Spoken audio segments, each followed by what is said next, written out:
Hi, I'm Rick Carlo with Checkpoint. I want to thank you for taking the time today to learn a little bit about the Checkpoint portals that we have and how you can better interact with them. So let's dive into things. First off, I'm going to talk about four portals. And the first one's going to be User Center. User Center, when you hear that kind of combined word, you're going to be thinking about the licenses for your organization, how you would just manage those licenses. Support Center, that's how you're going to interact with Checkpoint support, at least one of the ways you interact with them. The Infinity portal, that you're going to be seeing is how you access the various management consoles of the actual security products Checkpoint has, how you would create policy, view logs. And then CheckMates, that's getting into our user community. So let me demo a little bit of this and kind of show you around. So here, I've already authenticated using multi-factor authentication because we're protecting your organization's licenses to the User Center portal. We have some quick links like accessing my product center, my certifications, and my accounts right here. I'm normally pointing customers to the menus across the top. So there's various ways of getting to different things. Number one, if I want to see my user as I logged in, what accounts I'm linked to, then I can click on my accounts. In here, I can see the various organizations or different user center accounts you have for managing your organization's licenses. A reason why you might have multiple user center accounts for your organization might be, well, we have expired licenses we're no longer using. So we might move them to a graveyard account. Or we might have different branches that their renewals come up at different times. And so we break up the licenses that way. But in either case, these are the accounts that my personal email allows me to access and view. And if I want to look at one, I can click on the hyperlink of the user center number, and I see some of the information about it. It's important to keep this up to date, so you're going to want to make sure it's accurate. One of the things I point to customers to fairly often is, well, how do we add an additional administrator, someone else who can access our licenses? And so we would go to the contacts page and I could see the administrators already there. And I can click the add user button if I need to add someone additional. So in this particular case, if I was to click that, I add their email, and then I can pick one of three permissions level. Viewer, which is just a read-only access to the licenses. Licenser can modify licenses and move them. And then we have administrators who can do all of the above and add new users. There's two checkboxes down below. We have primary contact, which means if any changes are made to the user center account, we're going to notify this individual or these individuals. And then we support contact. Is this person allowed to call in to open support tickets or open them through the portal, which I'm going to show you in just a moment as well. So that's something I'm commonly working with customers to make sure that the appropriate people have the access to the licenses that they need. Now, if I actually want to see the licenses, I can hit that in multiple ways.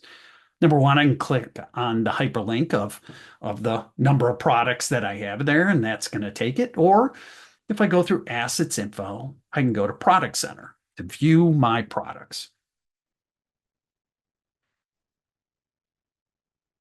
And so from here on the products page, I can see the various products. Now, this user center account just has a few evals that are in there. I can see I have some core licenses for AWS and some for Azure, and I have some endpoint licenses. If I had appliances, then those might show up in this list as well. And additionally, if I had accessories assigned to those appliances, like a network card, an additional power supply, RAM added, those would show up under the accessories page. And once again, when that appliance becomes old and no longer is used, we want to make sure we move them out of um, our production account. Now, and let's show you that really quickly. So this is a different user center account that various SEs in America actually use. And these are some really old appliances, but I have licensor access to here. And I click on this, this 1140 appliance, and I can click on the license button. And here, this would allow me to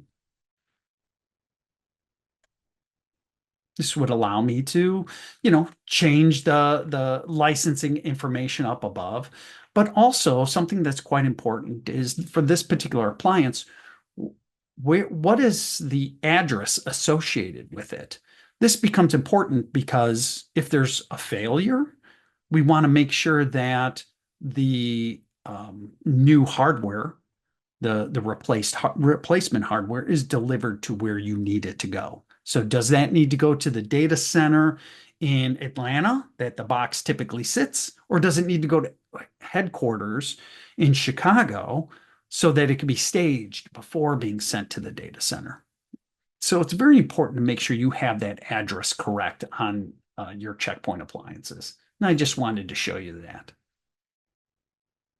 Going back, we have other licenses for some of our other services. We can find additional licenses related to our mobile security products or endpoint or our email security products or SASE products over here in under services, cloud services. And some information comes to light right away, the number of seats of those licenses.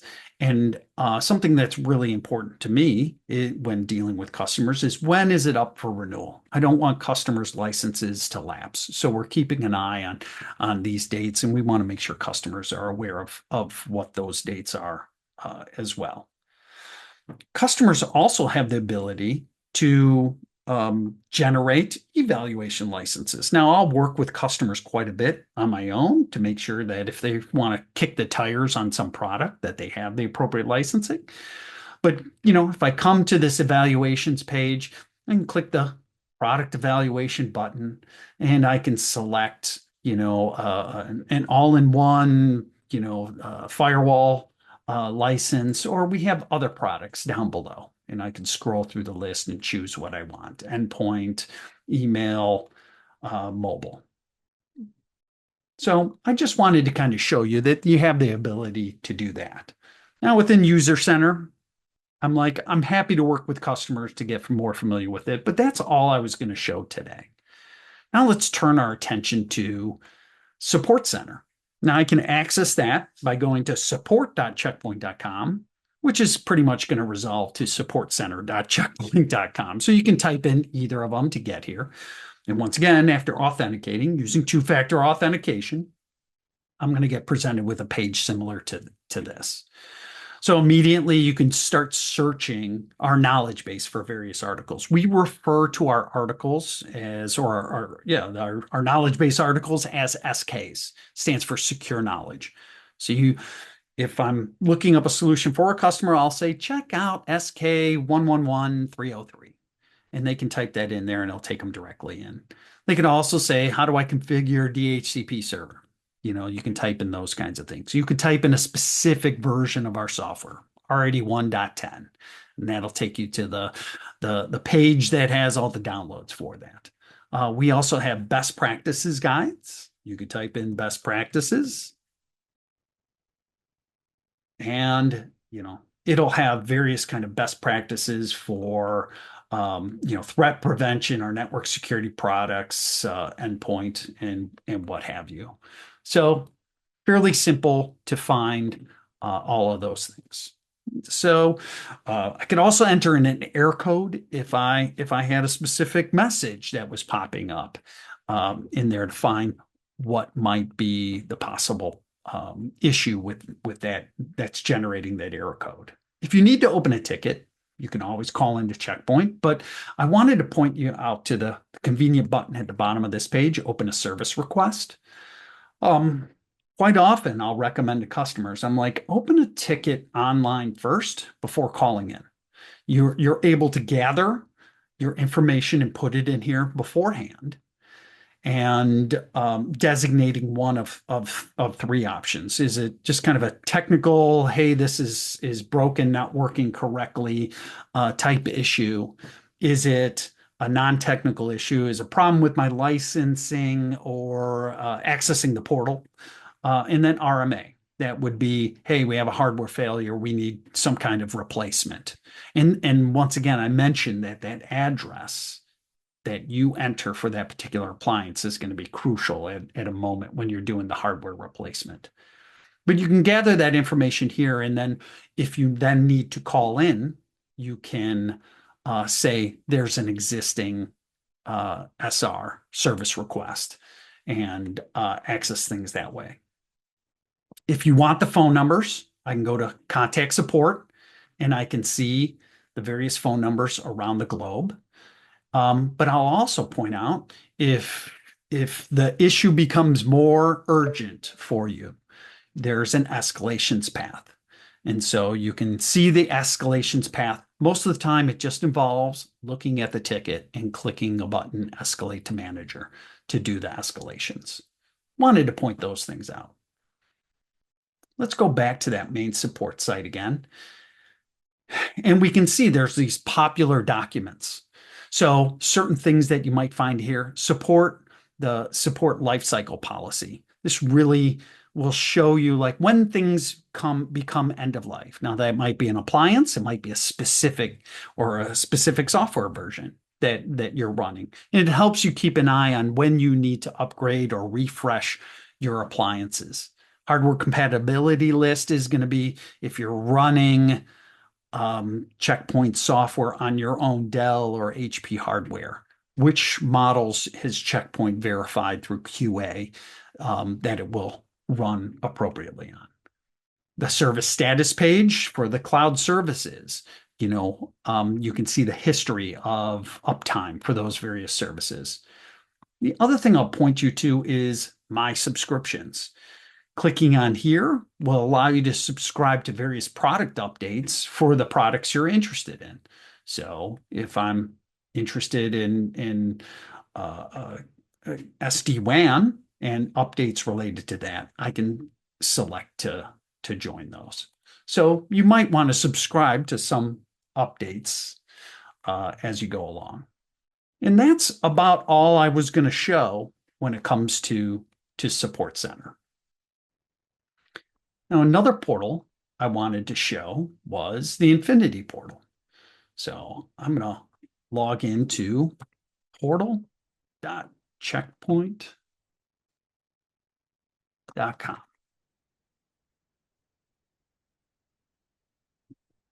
All right. Now, as I mentioned before, the Infinity portal is a one portal login to access the management consoles for the various Checkpoint security products that you use. So by default, the last time I was in here, I was managing my personal endpoint for my organization. So I'm immediately in the endpoint management portal for it. Other products that I might have is our email security solution. I can just click this and go into managing that, or managing our SASE solution, or I could do my cloud-based firewall management, right? I can log in once and access all these portals. Now, what becomes important here are two things: who has access to manage the various products you have, and what about licensing again? We brought it up with UserCenter. So I wanted to kind of show you that really quickly. The gear icon, which brings you to the global settings. And if we're going to talk about licenses very quick, I can go to services and contracts, and I can view the licenses I have here. Well, the first time you do this with your Infinity portal, it might not be linked to your UserCenter account, which is where all your licenses exist. So up there in this upper right-hand corner, it might say link to UserCenter account. I've already linked this to a UserCenter account, so I can click on this and I can see the UserCenter account that it's currently linked to. That was the one we were viewing the licenses before, and I could attach an additional account. And so if you're working with Checkpoint and let's say you're moving from 100 users of our email security to 200, you're going to want to make sure that after that license is dropped, you sync, right? So that we can pick up that you now have access to 200 licenses. And so I just wanted to show that. The other things were, all right, what about the administrators that are accessing your various consoles? Well, if you need to add a new administrator, you would go to users. And here I can click new user and enter in their information here. And then I can give them a specific role. So I could say, hey, this is a email user, and I want to give them, full access, right? So this is going to be the new email or another email administrator here, and then add them, and they will get an email saying to go ahead and authenticate and accept this permissions there. Or I can make them a global admin, by selecting the global role. And that's about all I wanted to show you in the Infinity portal right now. The final thing I wanted to show was our community website known as CheckMates. So it's accessed at community.checkpoint.com. And you can see things scrolling across. But here they periodically have, user-based sessions with tips and tricks and things like that. You can post a question like, "Hey, what are people doing in this type of situation?" And enter those all here. But there's also some good training that's actually out here. So scrolling across the top, I can see Checkpoint for Beginners. It's a great source to get started with learning about how to use various Checkpoint products. And so if I needed to learn about mobile or endpoint, I could find those kinds of, if I jump into network security, I can see all the, a process for getting you trained up on the network security products. And we use the very common chili pepper method of gauging the intensity of this training content. So green chili is pretty mild. Orange is, medium, and then we get to the red hot, very intense, very specific type trainings as well as you go through that. Going back to my slide, I showed you the various portals that'll help you get started with Checkpoint. I just want to remind you, right? UserCenter, that's where you're going to go for managing your licenses. SupportCenter, that's where you're dealing with Checkpoint support and opening tickets and whatnot, viewing articles. Then we have the Infinity portal, which is how you're accessing your administrative consoles to your Checkpoint security products themselves and building policy. And then you have CheckMates, which is the Checkpoint community. Once again, I want to thank you for your time. I look forward to working with you in the future. Thank you.